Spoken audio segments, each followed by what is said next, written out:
Et salut à vous, amis auto-entrepreneurs, bienvenue dans cette vidéo, la fameuse qu'on attend tous les ans. Quelles sont les nouveautés du régime auto-entrepreneur? Cette fois, c'est en 2024. Alors, on va voir qu'en vérité, il n'y a pas grand-chose de très impactant, mais il y a quand même 2-3 trucs à savoir. Bon, déjà, il y a des nouvelles mentions à intégrer sur les factures. En vrai, c'est pas si nouveau que ça. C'est un décret d'application qui vient de passer, qui force effectivement le numéro sirène et le type d'opération. Alors numéro sirène ou sirette, de toute façon, normalement il était déjà présent.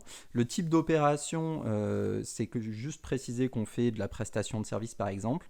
L'adresse de livraison, quand c'est pas la même que l'adresse de facturation, ce qui est normalement pas trop le cas si on fait pas de si on fait de la prestation de service. Effectivement, si on fait de l'achat-revente, ça peut être différent. Et l'option de paiement de TVA d'après les débits, ce qui est particulier, notamment aux auto-entrepreneurs qui sont redevables de la TVA, parce qu'en effet, ils payent la TVA au moment où ils encaissent et pas au moment où ils facturent. Deux petites choses qui changent aussi, la CVAE, alors il y a des chances qu'en tant qu'auto-entrepreneur vous n'en ayez jamais entendu parler et que ça n'ait pas d'intérêt pour vous, mais sachez que si vous faisiez plus de 152 000 euros de chiffre d'affaires, vous auriez cette cotisation à payer également. Alors pour rappel, c'est pas impossible de faire ce chiffre d'affaires en auto-entrepreneur, même si on fait de la prestation de service, puisqu'on peut éclater son plafond, notamment les 2 premières années d'activité.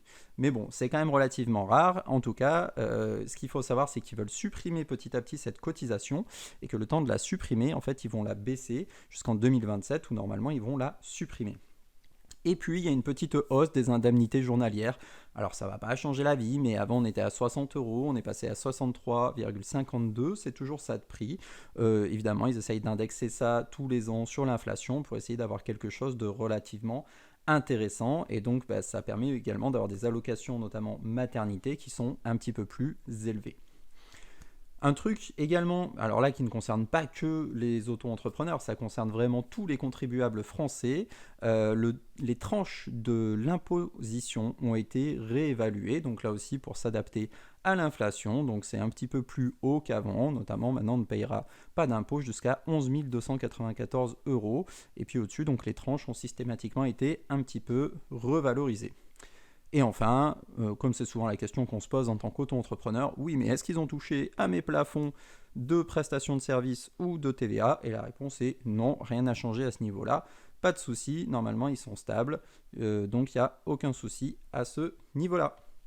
C'est ce que je voulais vous dire cette semaine par rapport aux nouveautés auto-entrepreneurs en 2024. Comme d'habitude, vous pouvez nous trouver sur les réseaux, nous poser toutes les questions que vous avez et on se fera un plaisir d'y répondre. Merci et à très bientôt.